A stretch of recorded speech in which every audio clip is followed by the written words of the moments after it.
Film की शुरुआत में हम रॉक हॉपर पेंगुइन को देखते हैं जिसका नाम कोडी था। वह एक डॉक्यूमेंट्री के लिए अपना इंटरव्यू दे रहा होता है। उसे सर्फिंग का बहुत शौक था और वह अपना पूरा टाइम सर्फिंग स्किल सुधारने में लगाया करता था। वह अंटार्कटिका के लिवरपूल टाउन में रहा करता था और वहाँ के सारे पेंगुइन कोडी को सर्फिंग करते देख उसे निकम्मा समझते थे क्योंकि उनके लिए सर्फिंग की कोई अहमियत नहीं थी। पर कोडी भी उनकी बात पर खास ध्यान नहीं देता और अपनी सर्फिंग में लगा रहता है। उसकी मोम का नाम ईथन था। उसका एक बड़ा भाई भी था जिसका नाम गिलेन था। उसे भी कोडी का सारे दिन सर्फिंग करते रहना बिल्कुल पसंद नहीं था और वह उसे अक्सर परेशान भी करता रहता था। कोडी के डैड नहीं थे क्योंकि एक शार्क अटैक में उनकी जान चली गई थी।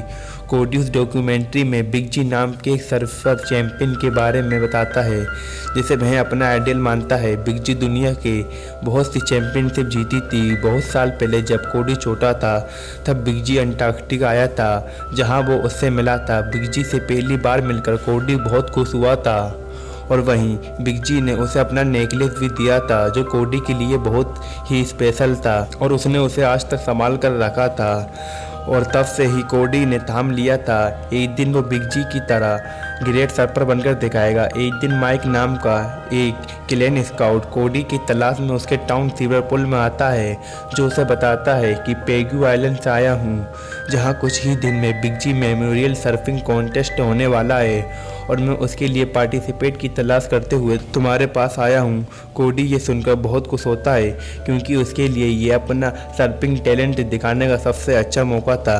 वह माइक को इम्प्रेस करने के लिए सर्फिंग करते दिखाता है पर उस समय लहर न होने के कारण वो कुछ कर नहीं पाता।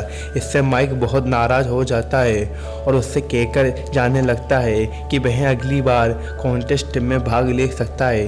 पर कोडी इस मौके को किसी भी हाल में होना नहीं चाहता था इसलिए वो सर्फिंग करते हुए माइक का पीछा करने लगता है। कोडी की सर्फिंग को लेकर उसके जुनून को देखकर माइक को उसे कॉन्टेस्ट में लेना पड़ता है। कोडी वहाँ जूही नाम का एक फ्रेंडली रोस्टर से मिलता है जो वहाँ कॉन्टेस्ट में हिस्सा लेने आया था। उन दोनों की कहानी एक जैसी थी इसलिए वह जल्द ही दोस्त बन जाते हैं और वहीं वो बिग जी के सर्फर बोर्ड को देखता है जिसे एक समय पर बिग जी सर्फिंग के लिए यूज करता था और तब उसे पता चलता है कि बहुत समय पहले एक सर्फिंग मुकाबले में बिग जी की जान चली गई थी और उसका मुकाबला टैंक बीलस नाम के सर्फर से हुआ था और उस दिन के बाद से ही हर साल बिग जी की याद में सर्फिंग कॉन्टेस्ट रखा जाता है।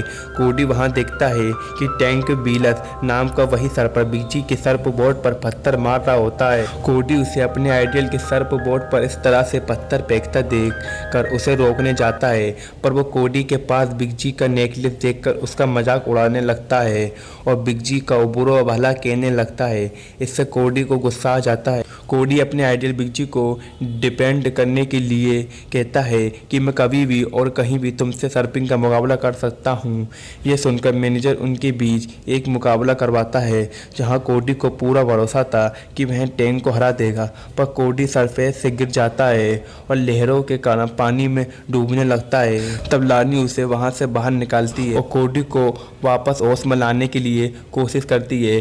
टैंक को उसे हरा कर वहाँ से चला जाता है पर कोडी अभी होश में नहीं आया था इसीलिए लानी उसे अपना साथ लेकर अपने अंकल गी के पास जाती है जहाँ गी उसे ठीक कर देते हैं जिससे कोडी को होश आ जाता है। रात को लानी उसे आराम करने के लिए गी के पास ही छोड़ जाती है। सुबह होते ही गी उसे जगाने जाता है जहाँ वह बिल्कुल ठीक हो चुका था और तब वो देखता है कि बिग जी का दिया गया नेकलेस गायब था इसलिए वो पैनिक होकर उसे ढूंढने लगता है पर वो उसे नहीं मिलता और कोडी दुखी हो जाता है और इसके बाद गी उसे बाहर जाने का रास्ता बताकर वहां से चले जाते हैं। पर कोडी को लगता है कि टैंक से आने के बाद वो सबको क्या मुंह दिखाएगा इसलिए वो वापस वहां नहीं जाना चाहता था। वहीं गी को वो नेकलेस मिल जाता है और जब वो उसे नेकलेस को वापस करने जाता है तो वो देखता है कोडी एक जगह उदास होकर बैठा है। वह अपने नेकलेस को वापस पाकर बहुत खुश होता है पर वहाँ वो गी को कहता है कि अब मैं सर्फिंग कॉन्टेस्ट में नहीं जा रहा हूँ। इस पर गी उसे कहते हैं कि वैसे भी मुकाबले का कोई फ़ायदा नहीं है। तभी वो नोटिस करता है कोडी कोक की लकड़ी पर बैठा होता है। गी उससे कहता है दुनिया की सबसे अच्छी सर्फबोर्ड इससे ही बनाई जाती हैं, इसलिए वह तय करते हैं कि कोडी के लिए वह एक लकड़ी का एक सबसे अच्छा सर्फबोर्ड बनाएंगे। पर जिस दौरान वह लकड़ी को वहाँ से ले जा रहे होते हैं तभी उसी दौरान कंट्रोल खो देते हैं और गी उसी के साथ बहुत दूर जा पहुँचता है। पर वो वहाँ एक खाली बीच को देखते हैं। ये देखकर कोडी बहुत खुश होता है क्योंकि वहाँ वो शांति से सर्फिंग कर सकता है। वहाँ वो बहुत से सर्फबोर्ड को देखता है जिन्हें एक समय पर बिग जी ने यूज किया था। इससे वो समझ जाता है कि शायद बिग जी यहीं रहा करता था और अपने सर्फबोर्ड भी यहीं बनाता था। पर गी उसे इग्नोर कर वहाँ से मौजूद एक झोपड़ी में चला जाता है और वहाँ की चीज़ों को याद कर मायूस हो जाता है। तब कोडी को समझ आता है कि असल में गी ही बिग जी था। ये जानने के बाद कोडी उससे एक के बाद एक क्वेश्चन पूछता जाता है, जैसे वो जिंदा कैसे है और यहाँ छुपा क्यों है। पर गी उसकी बात को यह कहकर टाल देता है कि मुझे इस बारे में बात नहीं करनी। कोडी उसे उस समय परेशान नहीं करता, लेकिन उसे लगता है कि किसी तरह से बिग जी उसे ट्रेनिंग दे तो वह पक्का कॉन्टेस्ट में जीत जाएगा और वो वहाँ से बिग जी का एक सर्फबोर्ड लेकर सर्फिंग करने लगता है। पर वो एक के बाद एक फेल हो जाता है। बिग जी उससे अपना सर्फबोर्ड वापस ले जाता है और कहता है कि तुम सर्फिंग सीखना चाहते हो तो पहले तुम्हें सर्फबोर्ड बनाना होगा और फिर वह कोडी को परफेक्ट सर्फबोर्ड बनाना सिखाते हैं। पर उसके बावजूद भी कोडी से सर्फबोर्ड बन नहीं पाता और वो पानी में आते ही टूट जाता है।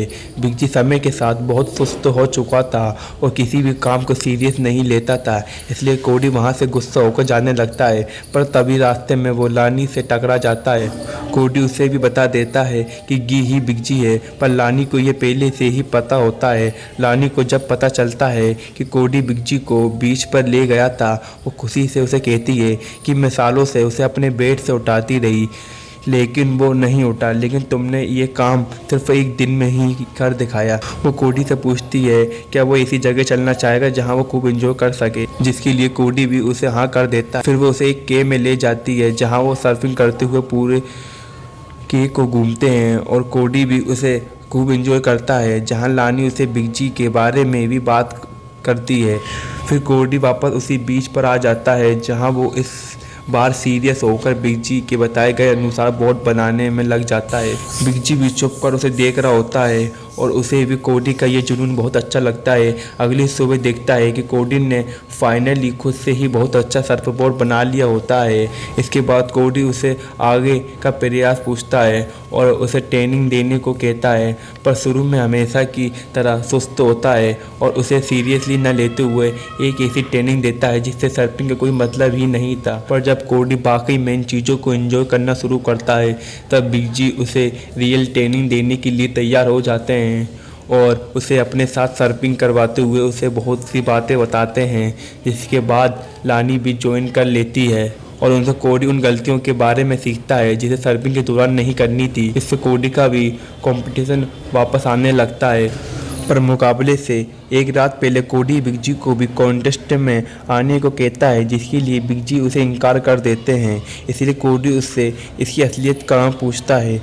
उसकी जिद को देखकर बिग जी को अपनी सच्चाई बतानी पड़ती है कि बहुत समय पहले मेरा और टैंक के बीच मुकाबला हुआ था और मुझे पूरा भरोसा था कि मैं जीत जाऊंगा।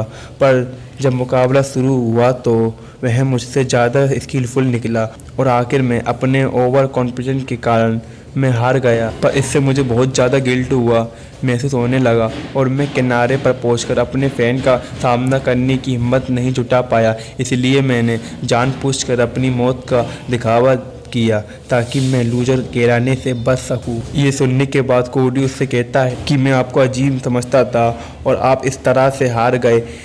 इस वजह से उसे बहुत गुस्सा आता है और वह बिग जी को दिया गया हुआ नेकलेस तोड़कर पानी में फेंक देता है और अपना सर्फबोर्ड लेकर वहां से चला जाता है। और फिर वो अगली सुबह जूही के साथ बीच पर पहुंचता है जहां थोड़ी ही देर में मुकाबला शुरू होने वाला था।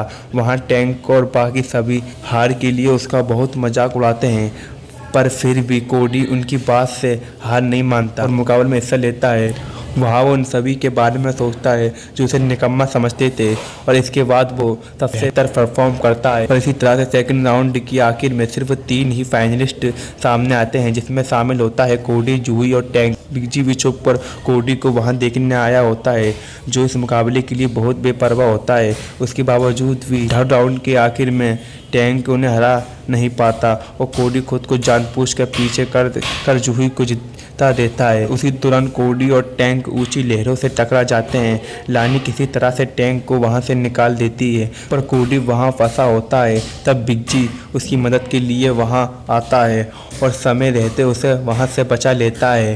कोडी उसकी जान बचाने के लिए बिग जी को शुक्रिया करता है, और वहीं सभी को ये पता चल जाता है कि बिग जी ही अभी जिंदा, और सभी ये जानकर बहुत खुश होते हैं। और इसी तरह से कोडी की वजह से बिग जी अपने अकेलेपन को छोड़कर अपने पुरानी लाइफ में वापस आ जाता है और सभी के साथ मिलकर खूब मस्ती करता है। और इसी तरह के साथ ये मूवी यहीं खत्म हो जाती है।